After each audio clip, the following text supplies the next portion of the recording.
Today we're driving the 2025 Hyundai IONIQ 5. This is a limited all-wheel drive with the 20-inch wheels. It has 320 horsepower, dual motor, all-wheel drive setup. It'll do 269 miles on a full charge. It has an 84 kilowatt hour battery pack and now has NACS charging, or NACS charging, which is a little bit more fun to say. And we've just got one of the best packaged EVs, I think, on the market. This thing has been great. I don't really have a ton of complaints about this. Let's walk you guys around it. We'll talk about what it's been like to live with, and we'll give you guys some driving impressions towards the end of the video. But yeah, Hyundai IONIQ 5. It looks bigger in person than it does in photos because it's basically the same size as a regular old SUV. It just looks like it's a big hatchback.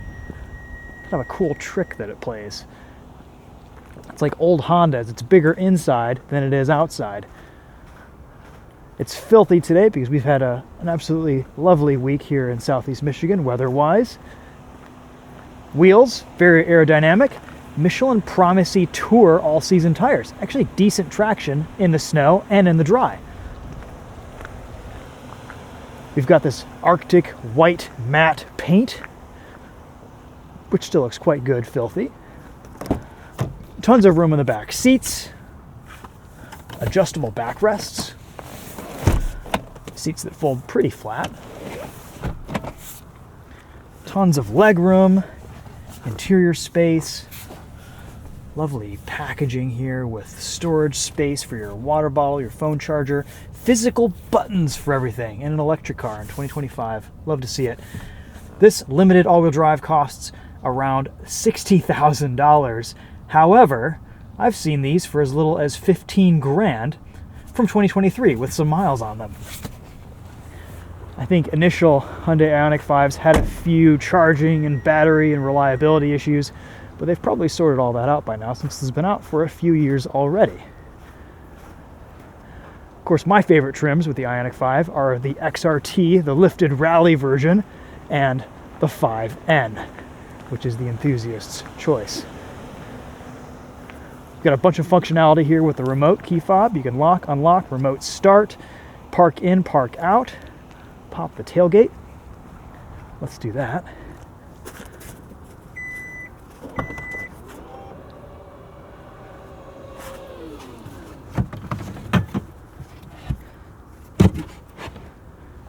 Here's your NACS charge port adapter. Lots of storage space. No spare tire, unfortunately. And here is your charge port. Look at that. Very nice. These door handles are nice too. They're easy to grab. They've kind of got some grippy ribs on the back, and so if you're coming in from the side, you can grab them easily, and then when the car turns off and locks, they go flush. All right, well, we've walked you guys around a bunch of Hyundai IONIQs. We'll show you just a little bit more, but then we'll head out on the road and give you guys the lowdown on this. There is a front trunk.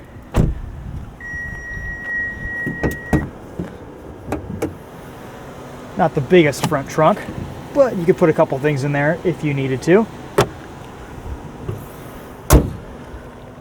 It actually closes properly, unlike the Macan EV that we had a couple weeks ago. Bose sound system sounds great. There's just so much space in the interior of this IONIQ 5. From storage room, places to put things down here in the center console. The flat floor is nice. Great ergonomics. Infotainment is super responsive. We get wireless CarPlay, Android Auto. Lots of customization. There we go. All the tech works great. Very nice adaptive cruise control system, highway drive assist. Get a few drive modes: Eco, Normal, Sport, My Drive, and Snow. Reverse cameras, 360 cameras, all look fantastic. This is a neat little trick you can play with your IONIQ 5.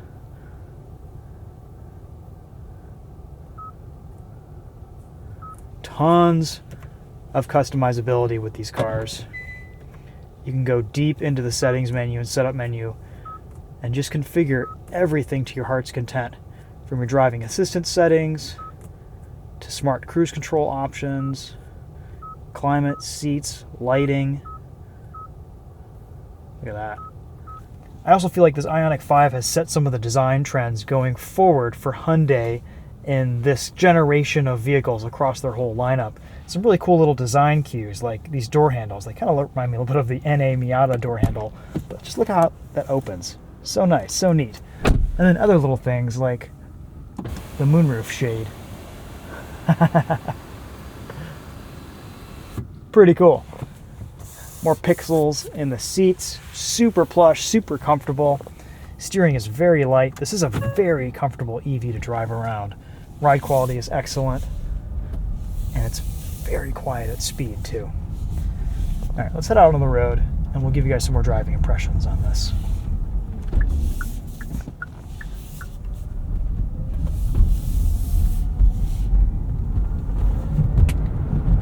.320 horsepower, pretty quick off the line. You have paddle shifters behind the wheel to control your regenerative braking. The car will default to level 1, which is just a little bit of deceleration off throttle, though if you set it to iPedal Max, which is kind of level 4, it'll give you full one-pedal drive functionality. Look at that.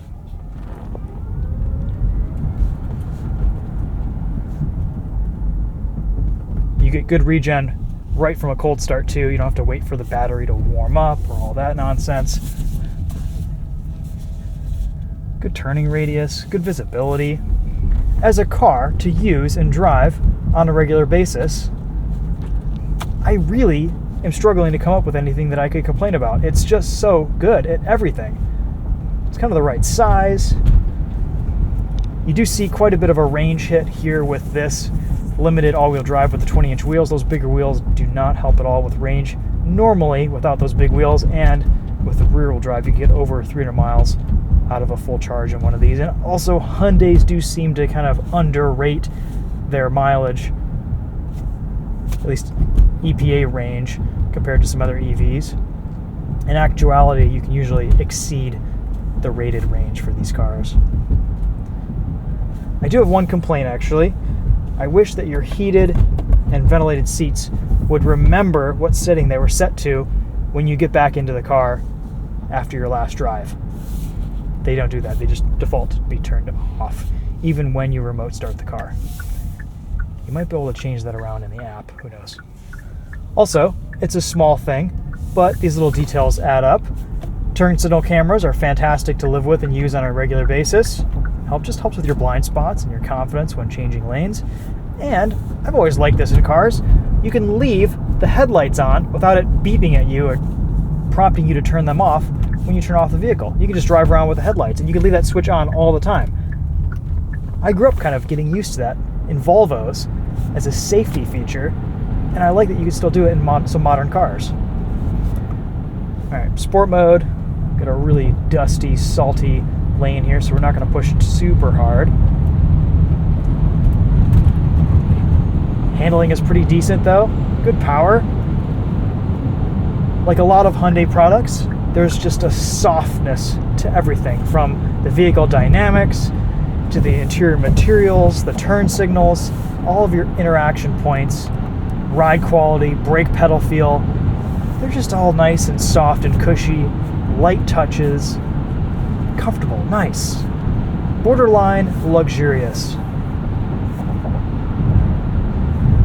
Very little wind noise at speed, very, very quiet interior in this IONIQ 5.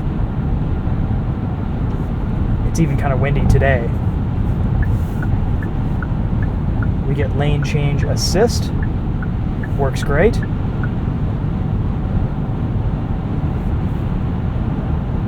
We'll crank it up to 80 miles an hour, give you guys a taste of what NVH is like there. I'm actually going to exit back here.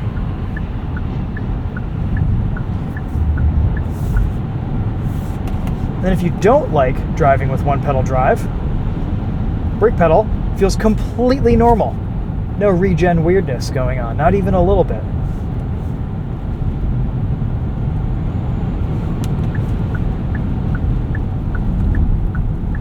Ride quality is excellent.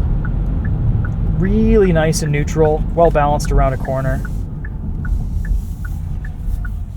I also feel like this power level is just about perfect for your everyday driver EV. I wouldn't really want much more than this.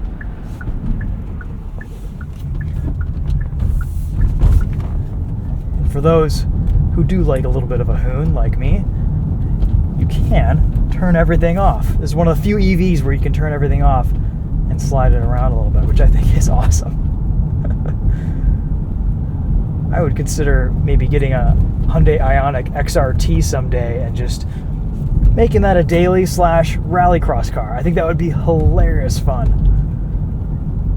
It's not as tail happy as the Mach-E Rally, but on initial tip-in, it can get pretty sideways still. I think go check out Substitute Topher's Winding Road magazine video. He had quite a bit of snow on the roads for that drive, and I think he got it pretty sideways in a few corners. Pretty bumpy section of road, a lot of potholes through here. A few little creaks and rattles from the back area. We also have some loose charge cables and adapters back there. But for the most part, pretty quiet interior.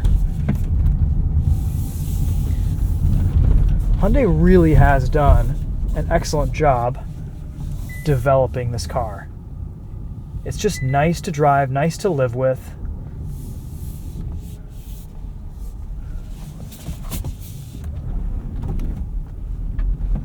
There we go. Get a little bit of a slide in here for you guys. Actually does quite well in the snow.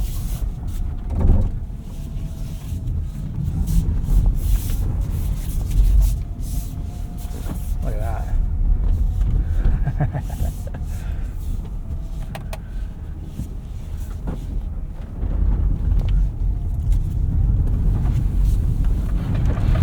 You can have complete Ken Block moments here. It's great. Just doesn't care.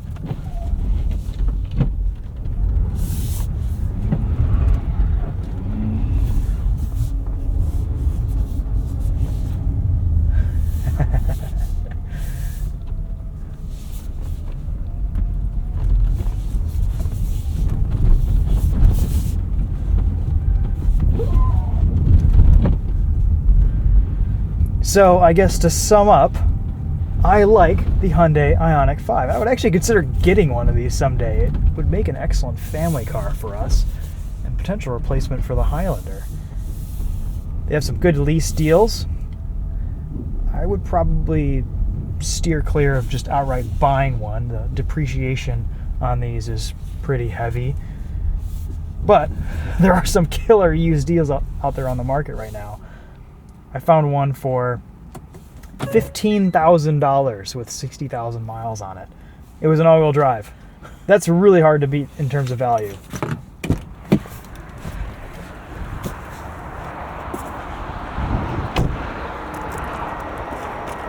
People have chimed in on the comments over the years too. It seems like Hyundai's matte paint holds up pretty well.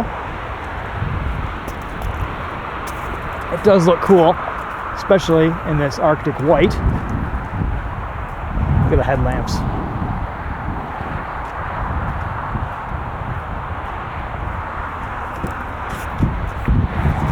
Let's do a Bose sound system test here.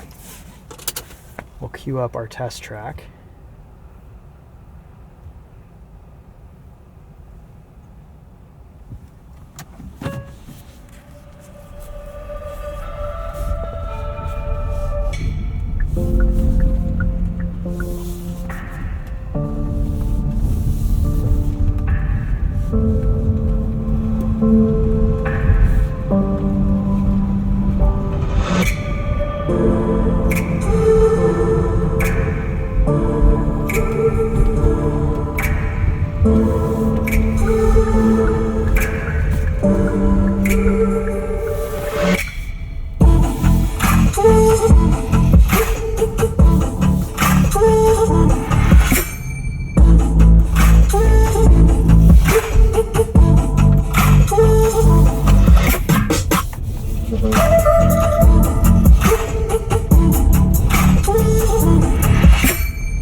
One little quirk with Hyundai and Kia and Genesis steering wheel controls, at least with changing the tracks, is it's down to go to the next track and up to go to the previous track. A little bit counterintuitive, but you get used to it once you've lived with the car for long enough. Bose here is decent. Sound system is good. Hyundai IONIQ 5, super recommendable as an EV.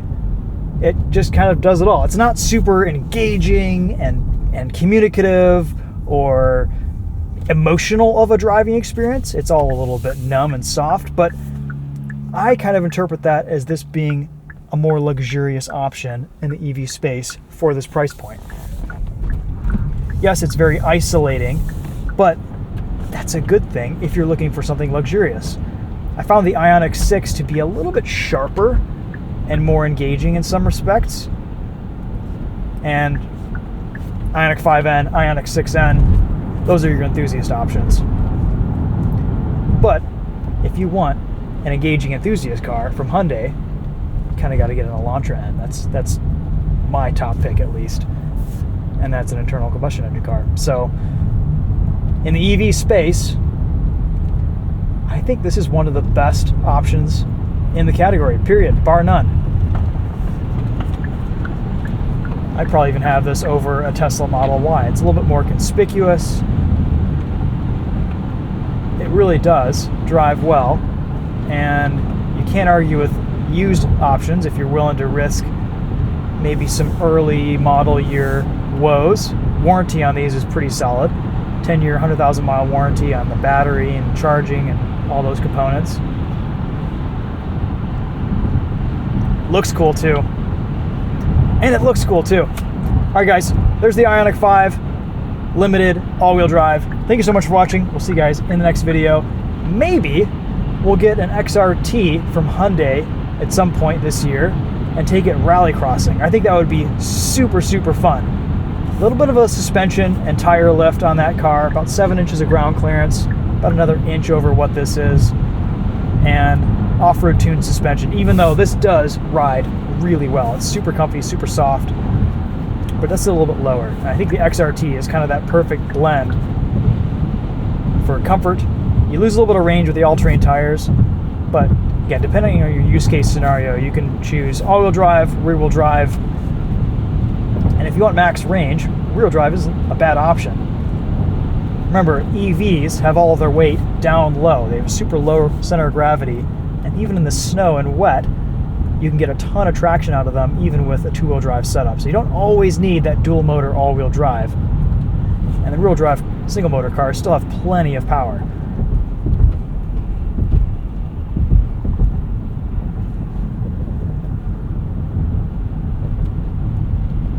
Alright, that's going to be it for me. Thank you so much again. I'll see you guys in the next video. Take care.